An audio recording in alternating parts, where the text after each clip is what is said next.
আমাদের টলিউড ইন্ডাস্ট্রির একজন বর্ষিয়ান অভিনেতা খরাজ মুখোপাধ্যায়, আজকে তার জন্মদিন। প্রথমত শুভ জন্মদিন অভিনেতা খরাজ মুখোপাধ্যায়।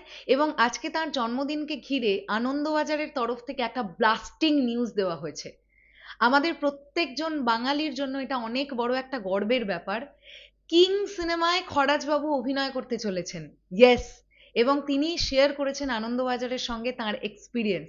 আমরা পুরো বিষয়টা একটুখানি দেখব। তো চলো একদম দেরি না করে ভিডিওটা শুরু করা যাক। এখানে হেডলাইন করা হয়েছে, আমি আপনাদের দেখিয়ে দিলাম।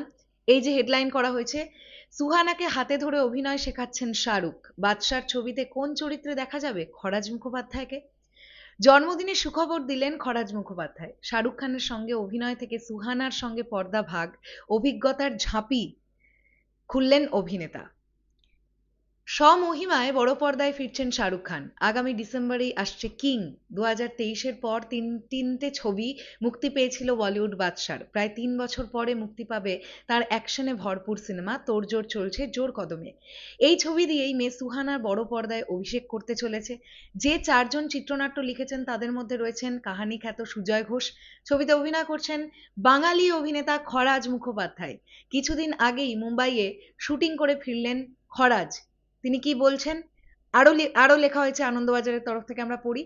আনন্দবাজার.com এর তরফে যোগাযোগ করা হয়েছিল খরাজ মুখোপাধ্যায়ের সঙ্গে। শুটিং এর অভিজ্ঞতার কথা জানতে চাইলে তিনি বলেন, অসাধারণ অভিজ্ঞতা। যদিও একটি ছোট চরিত্র করেছি। দারুণ মানুষ শাহরুখ খান। কাজ ছাড়া কিছুই বোঝেন না। যতক্ষণ সেটে আছেন অন্য কোনো বিষয় নিয়ে আলোচনাও করেন না, জোরে কথাও বলেন না। তাই অন্যেরাও একেবারে চুপ করেই কাজ করেন। মাঝে কেবল একবার অল্প কিছু খেয়ে নেন।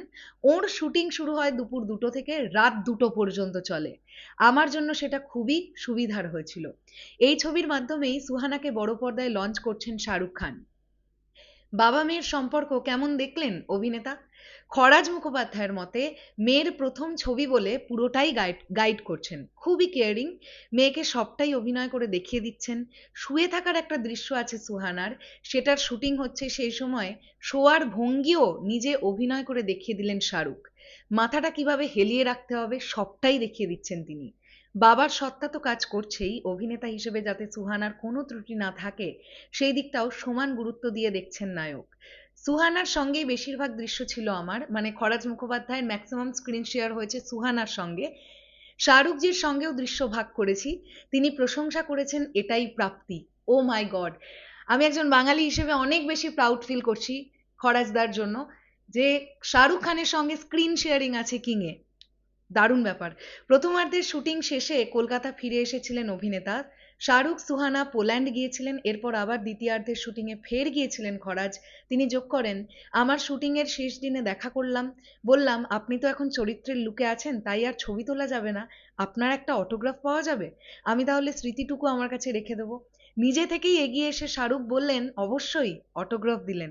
সুজয় ঘোষ এই ছবির চিত্রনাট্য লিখেছেন, তিনি আমার কথা শাহরুখকে বলেছিলেন। কিং খান এও বললেন, আপনার অভিনয়ের প্রশংসা শুনেছি। আমিও ধন্যবাদ জানিয়ে তাকে বললাম, খুব ভালো অভিজ্ঞতা হলো, আরও কাজ করবার ইচ্ছে রইল আপনার সঙ্গে।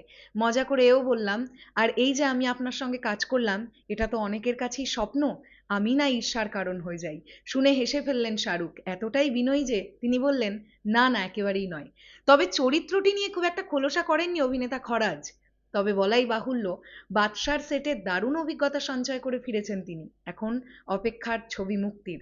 24শে ডিসেম্বর মুক্তি পাবে গৌরী খান প্রযোজিত, শাহরুখ অভিনীত অ্যাকশন থ্রিলার ছবি কিং। দুর্দান্ত একটা প্রতিবেদন। থ্যাংক ইউ আনন্দবাজার.com এত সুন্দর একটা প্রতিবেদন আমাদের কাছে উপস্থাপন করার জন্য, তাও আবার খরাজদার জন্মদিনের দিন এত সুন্দর একটা নিউজ আমাদের প্রত্যেককে দেওয়ার জন্য। আমরা ভীষণ প্রাউড ফিল করলাম পুরো ব্যাপারটাকে ঘিরে। শেষ করলাম ভিডিওটা, আসছে আবার খুব শিগগিরই। তাহলে এখনের জন্যে টাটা।